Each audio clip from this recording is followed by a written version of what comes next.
Listen closely. Before they tear this down, imagine a locked corridor beneath an academy you've never heard of, a corridor hidden under marble floors, where the air smells of wet stone and candle wax. Down there, 24 iron beds stand in 2 perfect rows like soldiers, each bed chained, each chain polished by the trembling wrists of children who once lay there. You weren't supposed to know this place exists. Even now, as my words hit your ears, there are men who would rather you stop listening. But you're still here. And if you stay, you'll see how deep the rot goes. They called it St. Catherine's Academy for Young Ladies. A name that dripped virtue, refinement, salvation, but behind its Gothic walls, a different scripture was being written, one of possession and control. The year was 1851, and in the cellar of that academy, a teacher stumbled on a secret meant to stay buried. A false wall, a storage room, 24 small beds, shackles, and possessions left like offerings, a torn doll, a faded ribbon, a wooden cross. And on the wall, written in desperate scratches, "We are still here." Ask yourself, why would a place devoted to God keep children in chains? Why would every record of their existence vanish? Because St. Catherine's wasn't about education. It was about ownership. The girls were the property, the building the mask, and the nuns the gatekeepers of something much older than religion. You've been taught to see orphanages as sanctuaries, but institutions are cages for experiments in obedience. Behind the Latin prayers and pressed uniforms lurked an industry of flesh and influence. A pipeline feeding appetites too powerful to name aloud. This isn't charity. This is acquisition. As you hear these words, something in you shifts. The official story collapses. You begin to sense the invisible lattice of control that still frames your life. School, church, state, all built to shape your instincts before you can resist. The orphans of St. Catherine's weren't just victims. They were a prototype, and what was tested on them now surrounds you. So take a breath. This is only the first crack in the facade. If you keep listening, I'll take you below the academy and show you what was never meant to surface. The choice is yours.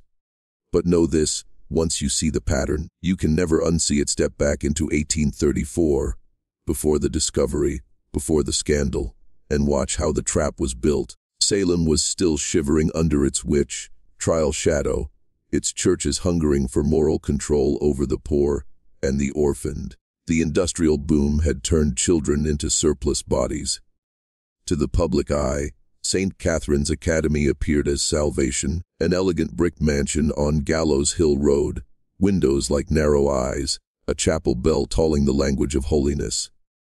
But look closer. That building wasn't designed for education, it was designed for containment. Long corridors with no windows, staircases that doubled back on themselves.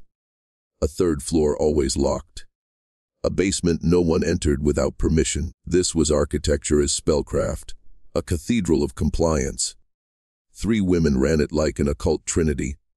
Mother Superior Victoria Whitman, towering and immaculate, spoke the language of charity, but ruled like a warden. Sister Margaret Collins, the soft face, the lullaby voice. She groomed trust, drew the girls close and kept their secrets. Sister Agnes Murphy, the accountant of souls, wrote the letters, managed the money, and punished anyone who broke the script. Together, they created a perfect illusion for inspectors and ministers. Girls lined up in pressed uniforms. Classrooms tidy, psalms drifting through hallways like incense. But behind the performance was a conveyor belt, moving flesh from innocence to ownership. The first step of their system was psychological recoding. Upon arrival, each girl's name, habits, and even her posture were scrutinized. They were told their past lives were over, that St. Catherine's was their new family, their new destiny. Discipline disguised as devotion, affection weaponized into obedience. If a child broke down or tried to escape, Sister Agnes would isolate her, starve her of affection, and bring her back only when she begged to be good. By the time she turned 14, she was no longer an orphan, She was an asset, and yet the people of Salem applauded. Wealthy patrons donated. Ministers blessed the academy from their pulpits, because they saw only the mask, never the machinery. This is how hidden power thrives, not through secrecy alone, but through public worship. The academy didn't hide in darkness. It hid in daylight, wrapped in virtue, invisible to anyone who wanted to believe. Now imagine that same mechanism magnified across your own life. Schools, workplaces, digital platforms, all polished fronts hiding data extraction and behavioral programming. St. Catherine's was a microcosm. You're standing in its shadow right now, only the architecture has changed. By the winter of 1843, the facade of St. Catherine's was already cracking for those with eyes to see. The first real fracture came through a single voice in an alley. A lullaby drifting from behind a curtained window in Boston's North End. Emma Prescott stopped dead when she heard it. She knew that voice. She had sung with it in the mills before tragedy sent her friend away. Mary O'Brien had been promised a Christian household, a new life of refinement and safety. Instead, Emma found her framed in a brothel's window, dressed like a grown woman's plaything, her eyes hollowed out by something unspeakable. In that moment, Emma didn't just see her friend. She saw the shape of the entire machine. The danger was immediate. Emma's first letter to St. Catherine's was polite, almost timid, but the reply she received from Sister Agnes was a lock clicking shut. The tone was icy, final, and strangely fragmented. Two handwritings, two minds. It claimed Mary was thriving in a private household, and no further inquiries would be allowed.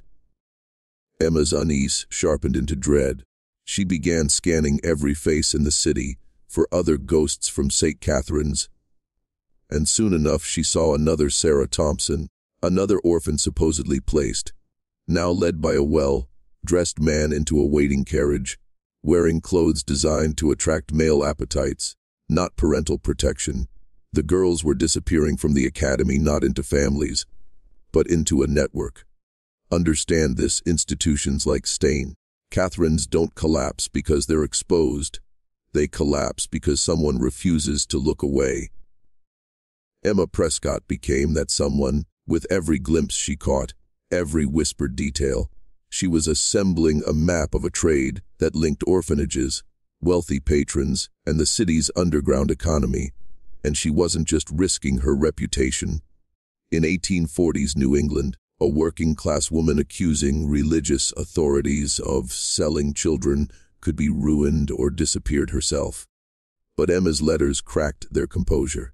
The second reply she received came not from Sister Agnes, but from Mother Superior Whitman herself. A velvet threat telling her to stop, to forget, to erase her own suspicions. Young women who persist. The letter warned. This wasn't just a warning, it was a ritual of intimidation, the same technique used today to silence whistleblowers. Here's the dissent you're feeling. One woman's forbidden knowledge beginning to tear a hole in a reality built to pacify you. And once that hole opens, it never closes again. By 1847, the walls of St. Catherine's held more than orphans. They held an economy, a ritual, and a market. What had begun as a carefully disguised trade in placements had grown into a supply chain of human lives, feeding appetites that stretched far beyond Salem. The three women running the academy no longer thought like caretakers. They thought like merchants of a forbidden currency. Girls were categorized, groomed, and prepared, according to the desires of distant buyers. Those with musical skill were trained to entertain. Those with docile temperaments were molded for domestic servitude. Those considered especially rare were reserved for the highest bidders in Boston and New York. The entire system ran on two things: secrecy and the belief that no one would dare question women cloaked in piety. Mother Superior Whitman's letters to patrons were written in a kind of code, couched in phrases about placements, donations, and special devotion. Sister Agnes handled the accounts, laundering payments through charitable funds and church contributions. Sister Margaret played the most delicate role. She bonded with the girls, became the maternal figure they clung to, and then guided them toward service. With an almost hypnotic calm, when a girl cried in terror the night before her removal, Sister Margaret sang lullabies, combed her hair, and whispered prayers as if preparing her for a sacrament. In truth, she was grooming them to accept the unthinkable. What made St. Catherine so dangerous wasn't just the trafficking itself. It was the blueprint it left behind. They had discovered a psychological formula: isolation, dependency, ritual, obedience, secrecy, transfer. Once a child had passed through all 6 stages, she would no longer resist. Her identity was erased, replaced with a pliant shell.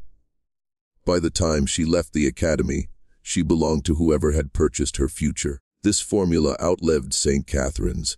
Today you see its traces in every system designed to reshape human behavior for profit. Social platforms, consumer debt, endless distraction. It's the same machinery with new paint. And just like those orphans, you're told it's all for your own good. Pause here. You're not just listening to a story, you're decoding a map of power. When you feel the hair rise on the back of your neck, that's not fear, it's recognition. You're seeing the hidden pattern you were never meant to notice. Autumn 1847, a hinge year, when the Academy's machinery began to devour itself. The 3 women had grown bold, extending their reach into Boston's wealthiest drawing rooms and New York's hidden parlors. Yet their expansion drew eyes. Men who moved in shadows, detectives who did not wear uniforms, and patrons who had their own motives. It was one such man, Cornelius Blackwood, who arrived at St. Catherine's claiming to seek a companion for his invalid wife. He spoke of Christian duty, of charitable compensation. But he was no merchant. He was Detective Inspector William Ashworth, an investigator who had been piecing together the disappearances of young women, marked with a small cross, and the letters SC.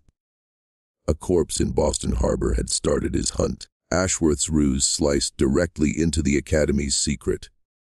Mother Superior Whitman offered him 3 of her best: Catherine Murphy, Elizabeth Porter, Hannah Clark. Without hesitation, believing she had secured another premium client. In doing so, she revealed her network, her methods, and the chilling ease with which she could barter lives. Ashworth saw firsthand the grooming process. The girls presented like artifacts, docile and reverent, as if their suffering had been reprogrammed into gratitude. This wasn't simply trafficking, it was psychological engineering. Understand what this means. By the mid-19th century, they had already learned how to erase a child's self and install a new identity optimized for obedience. Today, you call it conditioning or behavioral science.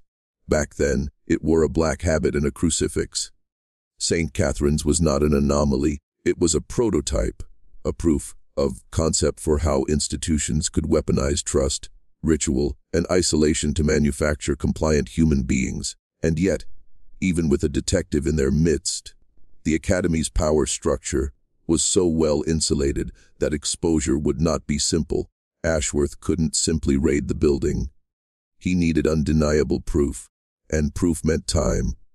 And time meant more girls disappearing into the network while he waited. This is how power protects itself, not with invincibility, but with layers of plausible virtue and bureaucratic delay. Look around your own life. How many things are presented as for your safety, for your betterment, or for your convenience? While the real transaction remains hidden, you're already standing inside a modern St. Catherine's, only now it's digital, seamless, and voluntary. By the spring of 1848, the tension inside St. Catherine's was a coiled wire ready to snap. Detective Ashworth's infiltration had forced the 3 women into more elaborate rituals of secrecy. Girls were moved at night, hidden in wagons disguised as food deliveries, and shuttled to retreat houses on the outskirts of Boston before their final disappearance. The Academy had become a living labyrinth, its corridors filled with echoes of prayers masking whispered deals. And yet, beneath the fear, a strange current of awakening had begun. One that wasn't limited to Emma Prescott or Ashworth, but to anyone who dared to look beyond the Academy's official face. This is where the descent stops being a story about them and starts becoming a story about you. Because St. Catherine's was not only a physical place, it was a ritual designed to test how much reality could be hidden in plain sight. And as you listen now, you're undergoing a similar test. You've been shown the mask, then the machinery behind it. You've seen how easily innocence is reshaped into obedience, and how obedience is traded like currency. The same architecture exists around you, algorithms harvesting attention, contracts written in unreadable language, systems training you to surrender your own agency in exchange for convenience. If you're still listening, you've already crossed a threshold, but thresholds demand action, not passive fascination. I'm going to ask you to do something not for me, but for yourself. To mark this moment, to create a fracture in the script written for you. Go to the comments right now and write this phrase twice. The locked door opens within. Write it exactly like that twice. This isn't superstition. It's a signal. It's how you step out of the observer's role and into the one who acts. It's how you tell the algorithm, you're not just another set of eyes. You're a node awakening. Pause and notice how that feels, a subtle shift, a sense of stepping out of the audience and into the corridor itself.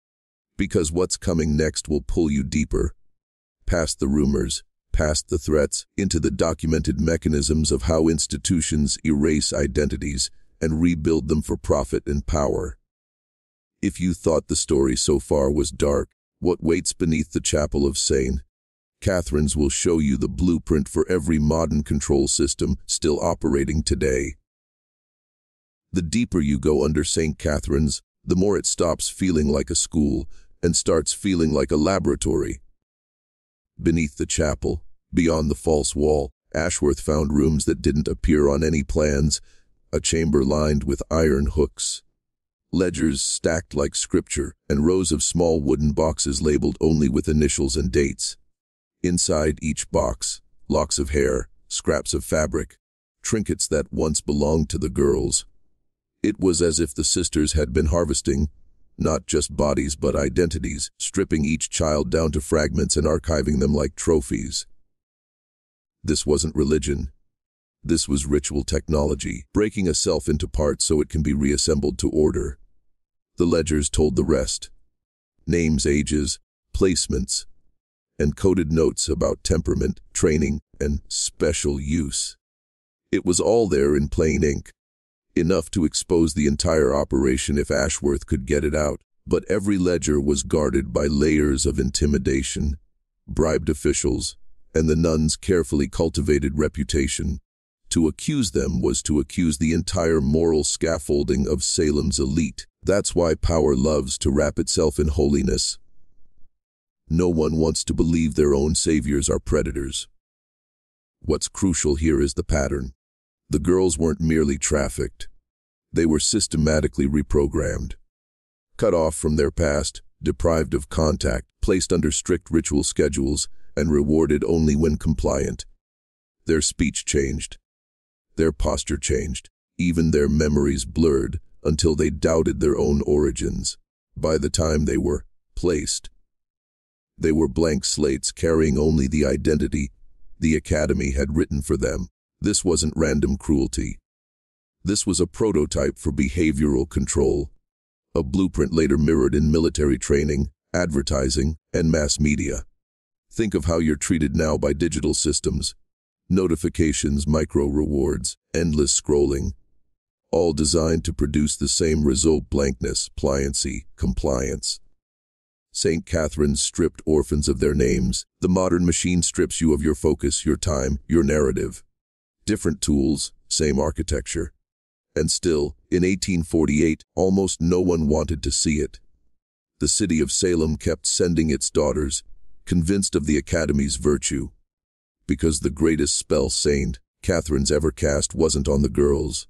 It was on the adults who chose not to look. By the winter of 1848, the pressure inside Saint Catherine's had turned almost alchemical. Ashworth's covert notes and Emma Prescott's letters were converging into a single dangerous truth. Two outsiders, unknown to each other, each holding fragments of a secret so volatile it could destroy reputations stretching from Boston's pulpits to New York's private clubs. The Academy was no longer just an institution. It was a nerve center of a hidden economy, a prototype of psychological domination built under the cover of Christian charity. And like all powerful systems, it sensed when it was being seen. The sisters tightened control over the girls. The third floor was transformed into a silent wing where the special candidates were kept under stricter isolation, their routines reduced to prayer, work, and blank stares. Even the lullabies stopped. Instead came whispered confessions. At night, sessions where Sister Margaret drilled the girls on new identities, rehearsed false childhood memories, and installed trigger phrases to induce obedience. This was early, stage behavioral programming, a crude but effective version of techniques you now see in advertising, propaganda, and digital feedback loops. Meanwhile, outside Salem, whispers began to circulate about young girls appearing in the private homes of powerful men, never seen again in public. A Boston physician, drunk at a private club, allegedly bragged of a supply line run through a convent. A New York broker claimed he could order a young companion with the right donation. Each rumor was a thin edge of the blade, but together they formed a weapon, if someone dared to wield it. And yet the same mechanism that protected St. Catherine's from exposure still protects modern systems of controlled public reluctance. Ordinary people recoil from the idea that the symbols of virtue they trust, schools, charities, brands, could be masks for predation. They avert their eyes. They call it conspiracy. They choose comfort over confrontation. This is where you stand now. Hearing these words, feeling the split inside you between wanting to turn away and needing to know more. That split is the threshold of transformation. Cross it, and you stop being a spectator.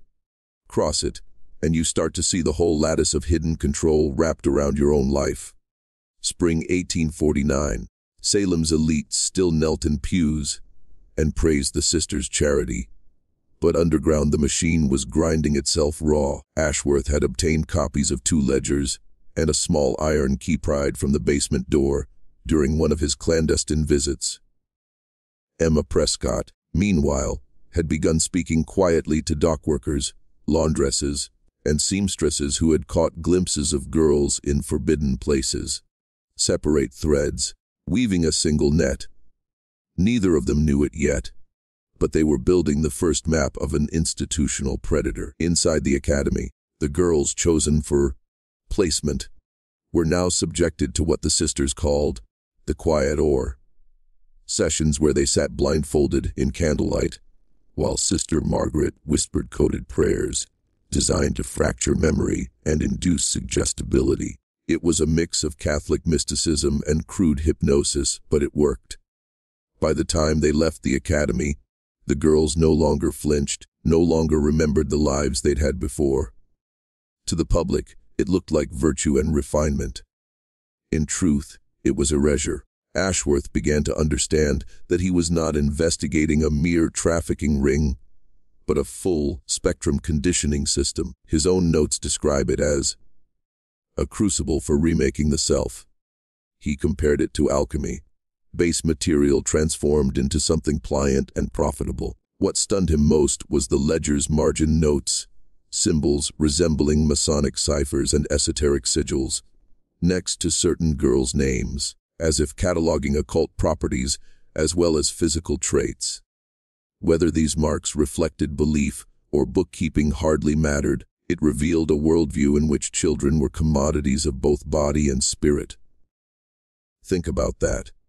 170 years ago, In a brick building on Gallows Hill Road, 3 women perfected a system of psychological manipulation so complete it could break a child's will without a whip.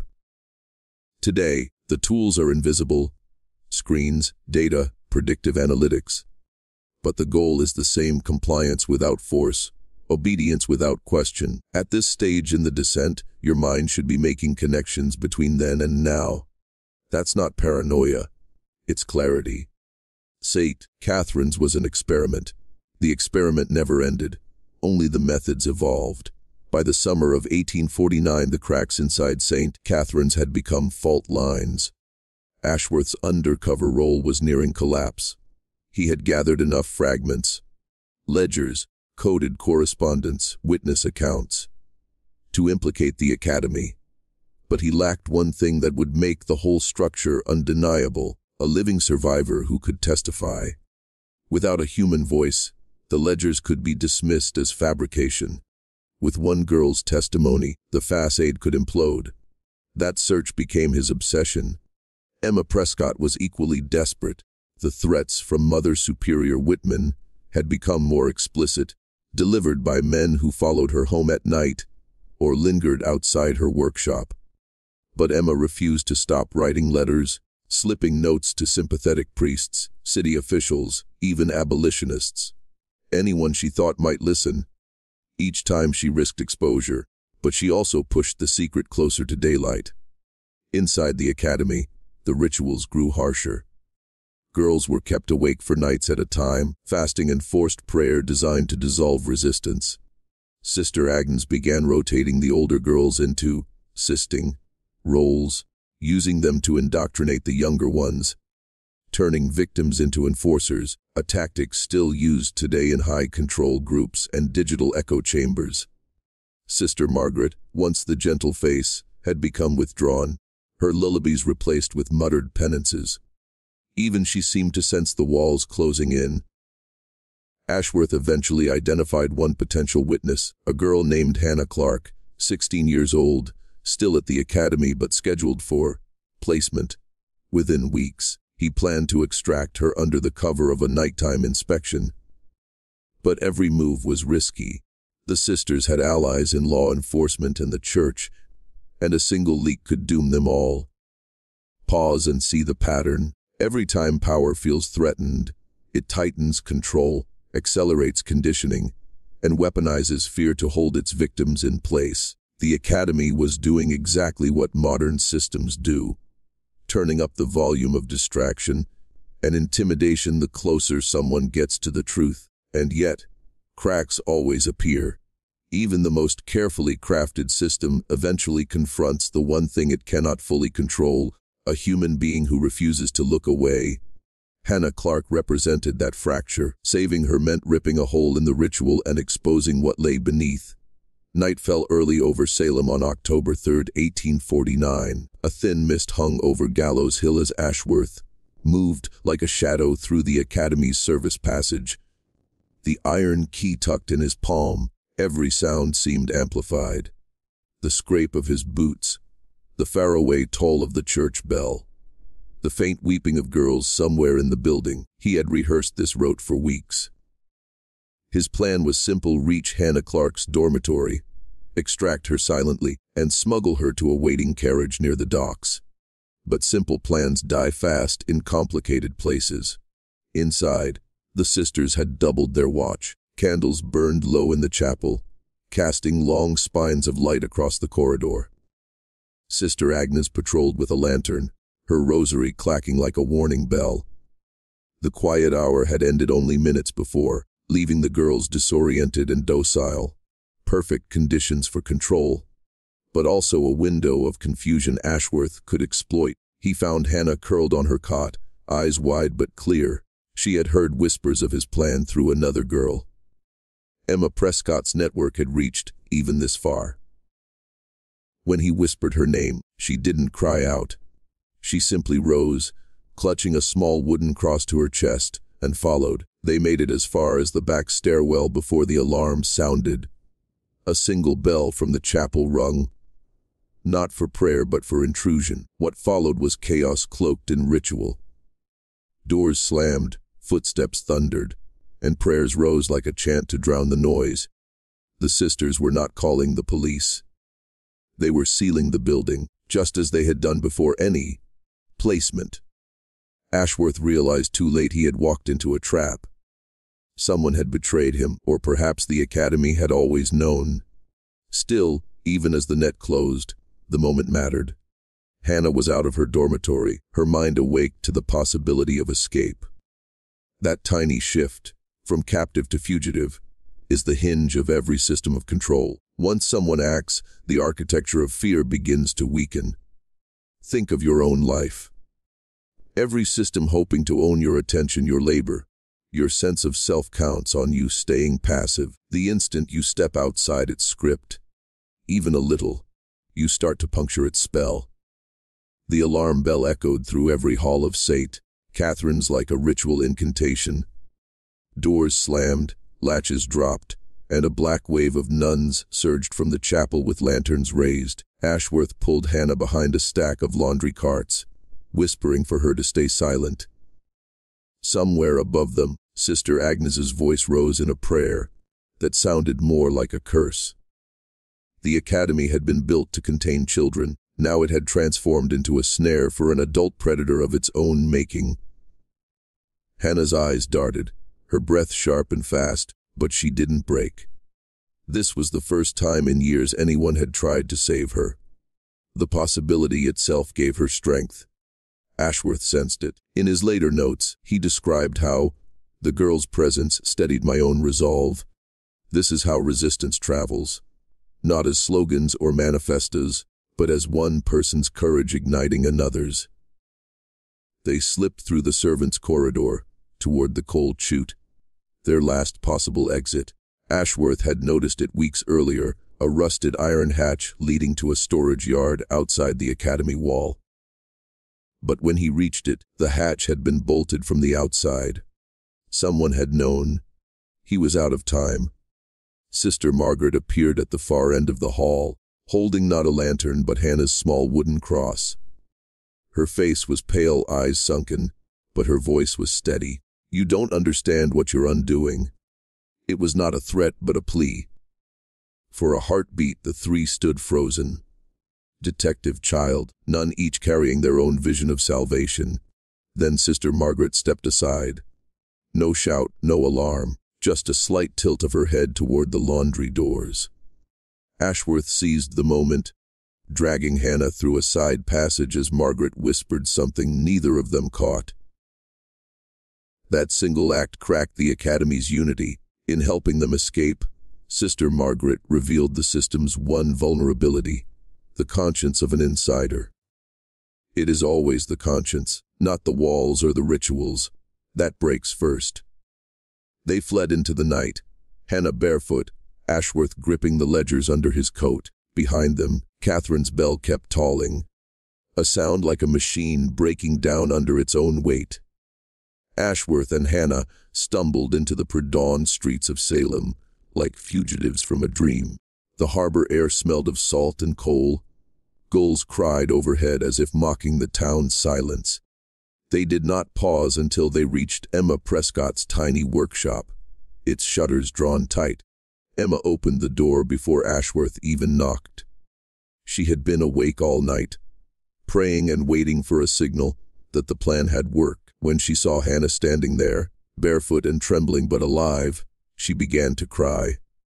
Inside the dim room, three lives converge, Ashworth with his ledgers, Hannah with her fractured memories, Emma with her letters.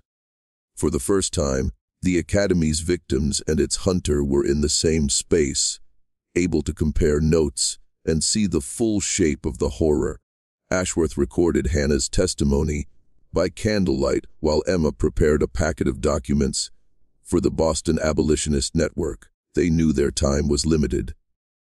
The sisters would report Hannah as a runaway, perhaps accuse Ashworth of kidnapping, and the local constabulary, friendly to the academy, would be only too willing to arrest them. Yet in that fragile window of safety, something shifted. Hannah, still in shock, began to speak in clear detail about the quiet hours, the rituals, the coded prayers, The secret basement. Her words filled gaps in Ashworth's notes and transformed speculation into evidence. Emma sketched a floor plan of the academy from Hannah's descriptions. Together they built a living map of the institution's crimes. This is always how hidden systems start to unravel. Not through one dramatic exposure, but through small coalitions of people who share information and refuse to be intimidated. The same principle applies to modern control structures, leaks, whistleblowers, mutual aid networks, and collective memory crack the facade of inevitability. As the first light of morning touched the harbor, Ashworth faced a decision. He could flee with Hannah to safety and bury the evidence. Or he could return to Boston, present his findings to the few allies he had, and risk everything on a public reckoning. He chose the second path. In his journal he wrote, "A single life saved is not enough if the machine remains." Behind them, St. Catherine's bell did not ring that morning. Silence can be a warning. By the time Ashworth returned to Boston, the city itself seemed to conspire against him. Carriages lingered too long behind him. Unfamiliar faces appeared at the edges of crowds, and hotel clerks stared a moment too long before handing over his key. He knew the sisters' influence reached far beyond Salem. Merchants, politicians, even church elders owed favors or feared scandal. Every institution he approached with evidence either stalled, redirected, or quietly warned him off. Files vanished from clerks' desks. Letters he posted never arrived. Men he had trusted for years began to avoid his gaze. It was as though the walls themselves were closing in, suffocating the truth before it could breathe. Hannah was hidden in a safe house run by an abolitionist widow. She no longer cried at night, but she never spoke unless spoken to. Her eyes carried the dull shimmer of someone who had seen too much. Yet she pressed Ashworth to keep going. "If you stop now," she whispered once, "they'll take me back."